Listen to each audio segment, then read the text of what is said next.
क्या हार में क्या जीत में किंचित नहीं भयभीत में, संघर्ष पथ पर जो मिला यह भी सही वह भी सही, हार नहीं मानूंगा रार नहीं ठानूंगा।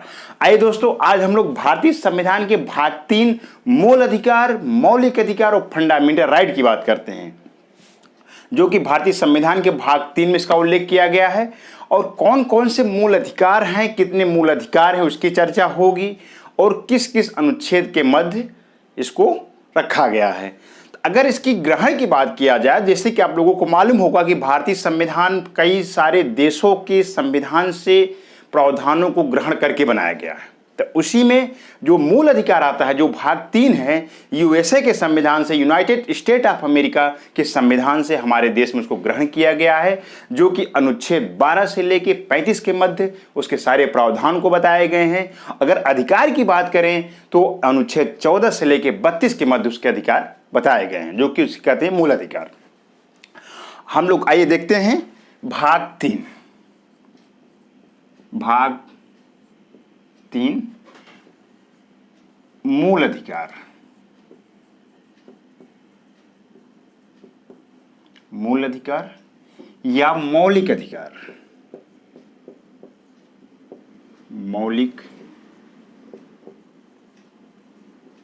मौलिक अधिकार FR भी से कहते हैं, फंडामेंटल राइट। तो तीनों शब्द जो हैं ये एक ही हैं। मूल अधिकार अगर कोई बोले तब समझ जाइए कि कहाँ गए मौलिक अधिकार की बात कर रहे हैं। अगर कोई मौलिक अधिकार बोले तो समझ जाइएगा मूल अधिकार की बात कर रहे हैं। अगर कोई फंडामेंटल राइट कहे, इंग्लिश का वर्ड बोले, समझ जाइए कि मौलिक अधिकार और मूल अधिकार की बात कर रहे हैं। ये तो मूल अधिकार और मौलिक अधिकार जो कि भारतीय संविधान के भाग 3 में बताया गया है, और अनुच्छेद 12 से 35 के मध्य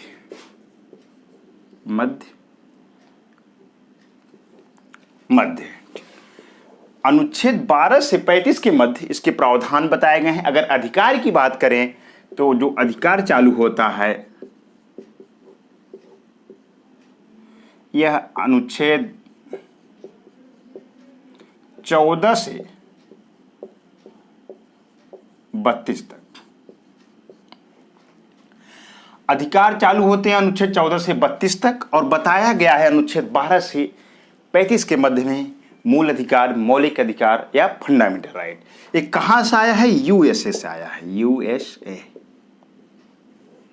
हमारे संविधान में ग्रहण किया गया, यूनाइटेड स्टेट ऑफ अमेरिका के संविधान से हमारे संविधान में इसको ग्रहण किया गया। ये तो बेसिक बातें हो गई फंडामेंटल राइट की, मौलिक अधिकार की। अब हम लोग इसकी एक एक प्रावधानों को देखेंगे। अगर आप चैनल पर नए हो तो Prayagraj GS research centre Prayagraj के यूट्यूब चैनल को लाइक, सब्सक्राइब, शेयर करें और अपने दोस्तों, सहपाठी, मित्रों तक पहुंचाएं।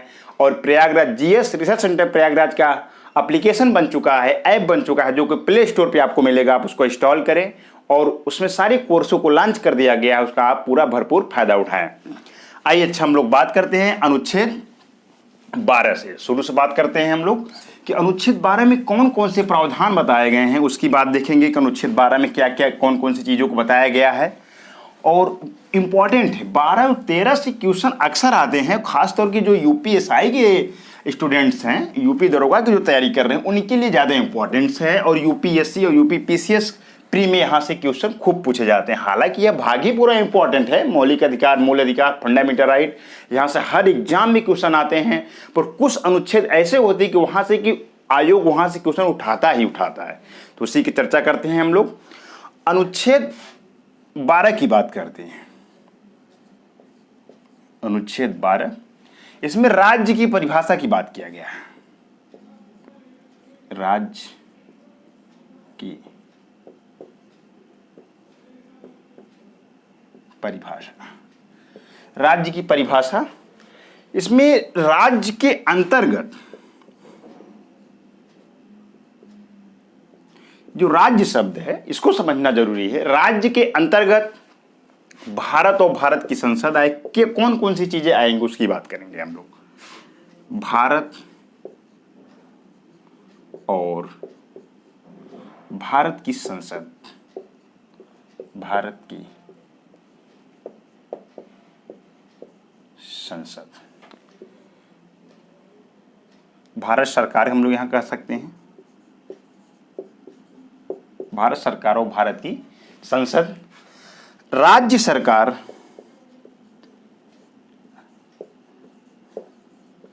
राज्य सरकार और राज्यों का, राज्यों का, राज्यों का मतलब प्रत्येक राज्यों का, राज्यों का विधानमंडल,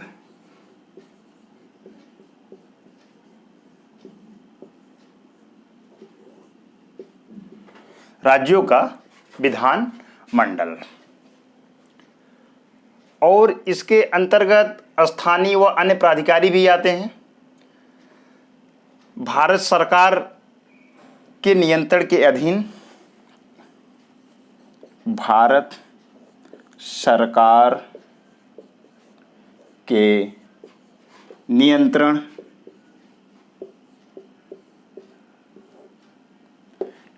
के अधीन, भारत सरकार के नियंत्रण के अधीन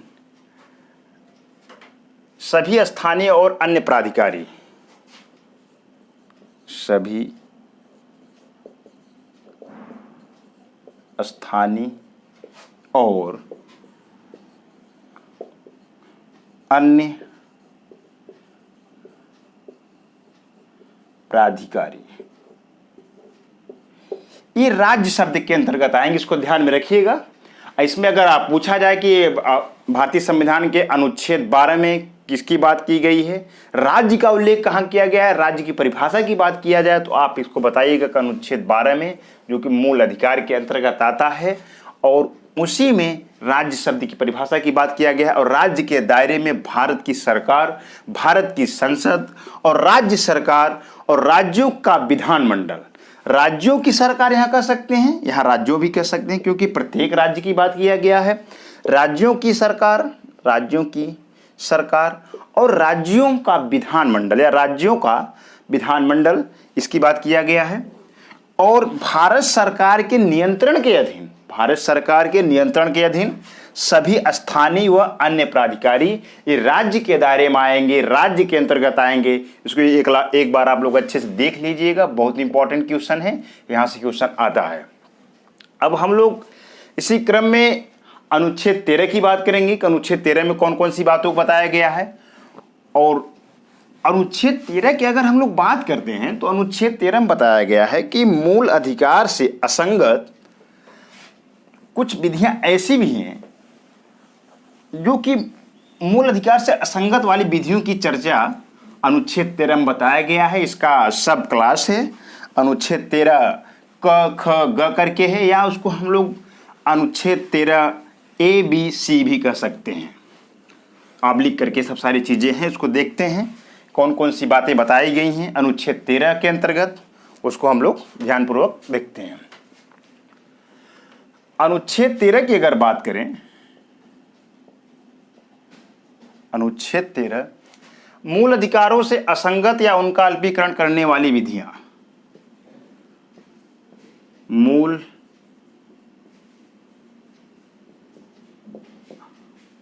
अधिकारों से असंगत या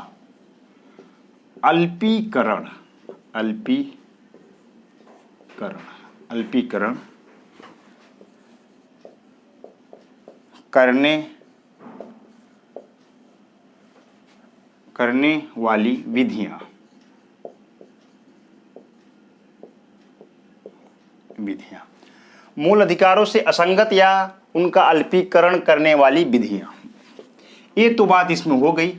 मूल अधिकारों से असंगत या अल्पीकरण करने वाली विधियां, ये अनुच्छेद 13 का प्रावधान है, ये अनुच्छेद 13 का ये हेडलाइन है।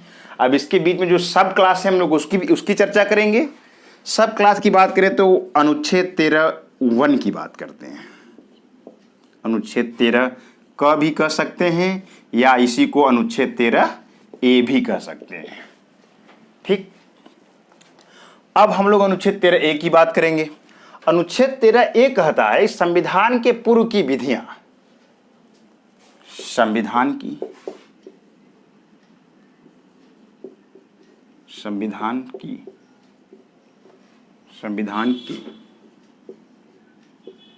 पूर्व की विधियां। ये अनुच्छेद 13A का प्रावधान है। संविधान की पूर्व की विधियां, संविधान के पूर्व की विधियां होगी, सॉरी, संविधान के पूर्व की विधियां। अब हम लोग इसमें जो बात कही गई है उसकी बात करेंगे हम लोग कि मौलिक अधिकारों को प्रभावित करती हैं, वह जितना भाग प्रभावित करती हैं उतना भाग हटा दिया जाएगा, शेष भाग लागू रहेगा। अगर कोई ऐसा विधि है जो संविधान के पूर्व की विधियां हैं और मूल अधिकार को प्रभावित कर रही हैं तो उतने भाग को हटा दिया जाएगा। इसी बात को इसमें कहा गया है। अनुच्छेद 13 में या 13A में ये बताया गया कि संविधान के पूर्व की जो विधियां हैं, संविधान बनने से पहले की जो विधियां हैं, वो मूल अधिकार को अगर किसी हद तक या किसी स्तर तक प्रभावित कर रही हैं तो उस स्तर तक या उस भाग तक उसको शून्य मान लिया जाएगा। इसको छोटा सा एक हम लोग उदाहरण के रूप में देखते हैं। अभी देखिए, ये हो गया मूल अधिकार, मूल अधिकार, मूल अधिकार या FR, ठीक। इस संविधान की पूर्व की विधियां हो गई, संविधान की पूर्व की विधियां, ठीक। ये जो गोला है, ये वाला जो गोला है, ये मूल अधिकार हो गया, और ये जो गोला है इस संविधान की पूर्व की विधियां हो गई। इसको समझना है। अब देखिए, ये जो गोला है मूल अधिकार वाला, ये संविधान की जो पूर्व की विधियां हैं इतना इसके दायरे में आ जा रही हैं। इसका मतलब होता है कि जो संविधान की पूर्व की विधियां हैं, ये जो मूल अधिकार बना है ये इसके दायरे में आ जा रहा है। ये देखिए इतना भाग आ रहा है ना, ये देखिए भाग इतना ये आ रहा है। तो जो इतना भाग को जब प्रभावित कर रहा है मूल अधिकार को, कौन प्रभावित कर रहा है? संविधान की पूर्व की विधियां। तो इतने भाग को हटा दिया जाएगा, शेष भाग लागू रहेगा। इसी बात को 13A 13 का प्रावधान है। बहुत अच्छे से, बहुत सरल भाषा में, बहुत सहज भाषा में हम लोग इसको देखे हैं। इसको ध्यान में रखिएगा। एक क्वेश्चन में खूब आता है, कूट बनाने देता है कि कूट 1 2 3 करके आता है, और बहुत स्तर का क्वेश्चन है, लेवल के UPSC प्री का क्वेश्चन है।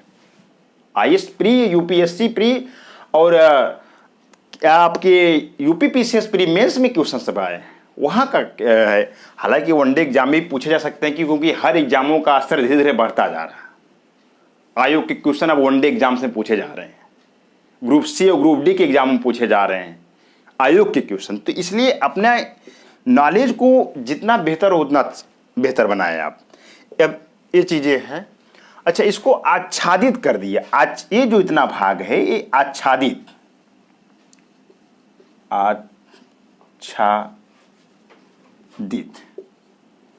आच्छादन और आच्छादित का सिद्धांत भी आप इसी में देखेंगे। 13 का ही प्रावधान है। तो ये यहाँ तक प्रभावित कर रहा है मूल अधिकारों को। तो मूल अधिकार ये पूरा रहेगा, पर इतना भाग ये संविधान की पूर्व की विधियों को शून्य कर दिया जाएगा, हटा दिया जाएगा। और जो शेष भाग ये बच रहा है, ये शेष भाग जो इधर के बच रहे हैं ये ज्यों के त्यों रहेंगे, पर ये जो भाग प्रभावित कर रहा है इतने हटा दिया जाएगा। छोटा सा एग्जाम्पल आप लोगों के मध्य। अब हम लोग 13B की बात करते हैं। अनुच्छेद 13B क्या कह रहा है? अनुच्छेद 13B की बात करते हैं तो उसमें ये बताइए, इसमें संविधान की पूर्व की विधियों की बात कर दिया गया है। अब अनुच्छेद 13B ये कहता है कि संविधान के पश्चात की विधियां, संविधान के पश्चात की विधियां, इसको हम लोग देखेंगे। अनुच्छेद 13 क या बी। ज़्यादातर ये 13B के नाम पे ही फेमस है। अनुच्छेद 13 क 13 ख भी कह सकते हैं इसको, या बी भी कह सकते हैं। तो जो 13B की प्रावधान है इसमें संविधान की पश्चात की विधियां, संविधान के पश्चात की विधियां। अभी हम लोग संविधान के पूर्व की विधियों की बात किया जो कि अनुच्छेद 13A 13 क का प्रावधान था। अब हम लोग अनुच्छेद 13 ख और 13B की बात करेंगे और इसमें संविधान की पश्चात की विधियां, संविधान की पश्चात की विधियों के विषय में हम लोग देखेंगे। संविधान की पश्चात की विधियों की अगर बात करें, अगर वे मौलिक अधिकार छीनती हैं या कम करती हैं तो वह उल्लंघन के मात्र तक शून्य हो जाएंगे। अगर ये जो विधियां हैं संविधान के पश्चात की विधियां, अगर मूल अधिकार को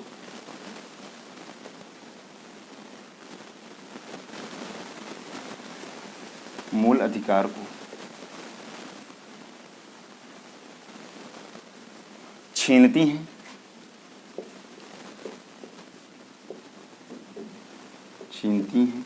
या कम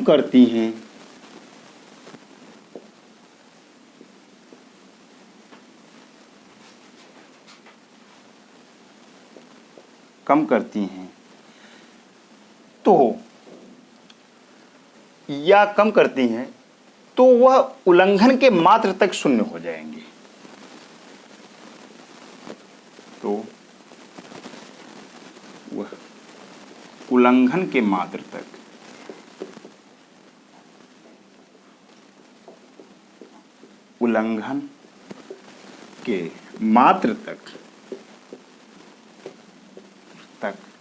शून्य हो जाएंगे।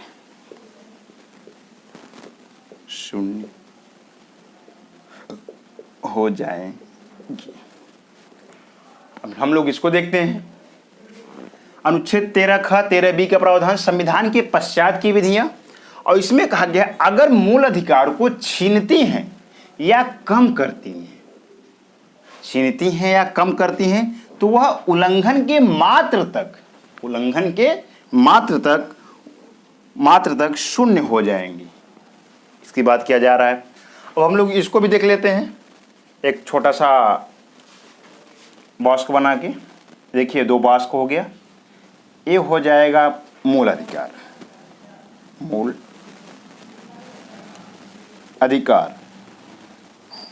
FR फंडामेंटल राइट, और ये हो जाएगा संविधान के पश्चात की विधियां। संविधान के पश्चात की विधियां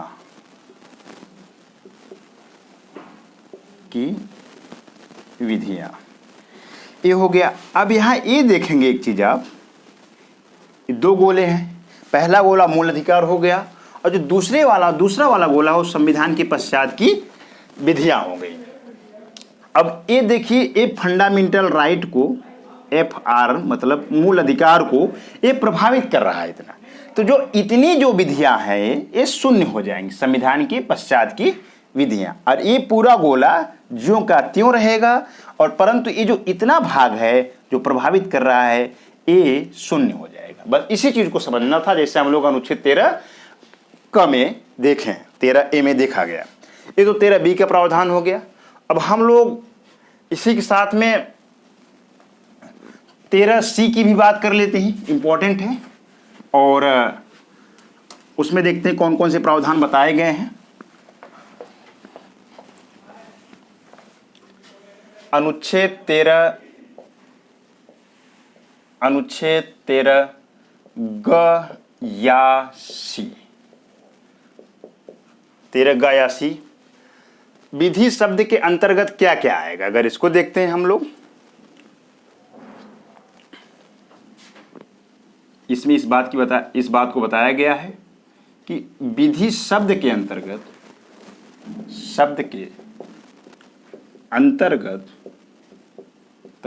क्या क्या आएगा, क्या क्या आएगा इसको देखते हैं। विधि शब्द के अंतर्गत क्या क्या आएगा इसको देख लेते हैं जल्दी से। अब इसमें बहुत सारी चीज़ों को बताया गया है, इसको हम लोग देखते हैं क्रमशः। इसमें अधिनियम, अध्यादेश, नियम, उपनियम। अधिनियम,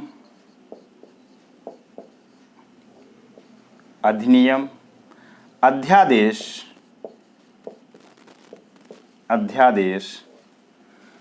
उपनियम,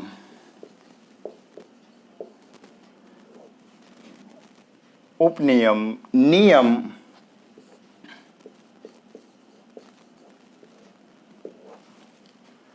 और विनियम, रूढ़ि, परंपरा,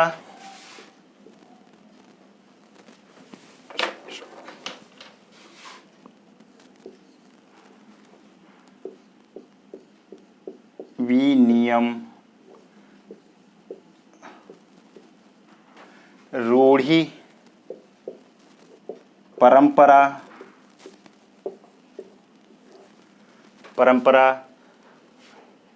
आदेश, ऑर्डर,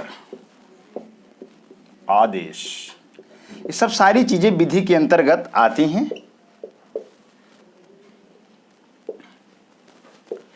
अनुच्छेद 13 13C विधि शब्द के अंतर्गत क्या क्या आएगा उसी की चर्चा की गई, उसी प्रावधान बताया गया, यही सब। तो इसको हम लोग देख लेते हैं जल्दी से। देखें, अधिनियम आएगा, अध्यादेश आएगा, उपनियम आएगा, नियम आएगा, विनियम आएगा, रूढ़ि आएगा, परंपरा आएगा और आदेश, ऑर्डर आएगा। ये सब किसके अंतर्गत आएंगे? ये सब विधि शब्द के अंतर्गत आएंगे, जो कि 13C का प्रावधान है।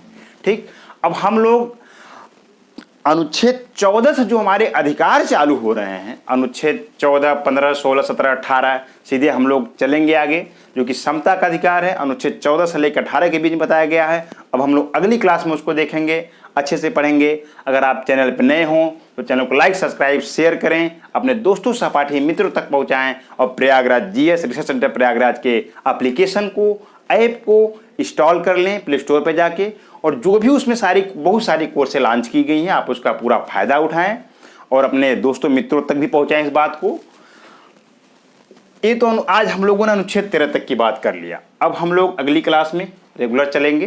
कुछ दिन तक वीडियो हमारा नहीं आ पाया किसी कारणवश, अब लगातार क्लासें चलेंगी। ऐप पर भी क्लास जाएगा और कुछ वीडियो यूट्यूब पर भी जाएगा। आप खुश रहें, मस्त रहें, अपने एग्जाम की तैयारी अच्छे से करते रहें, जीवन पथ पर आगे बढ़ते रहें सकारात्मक दृष्टिकोण से, और अपने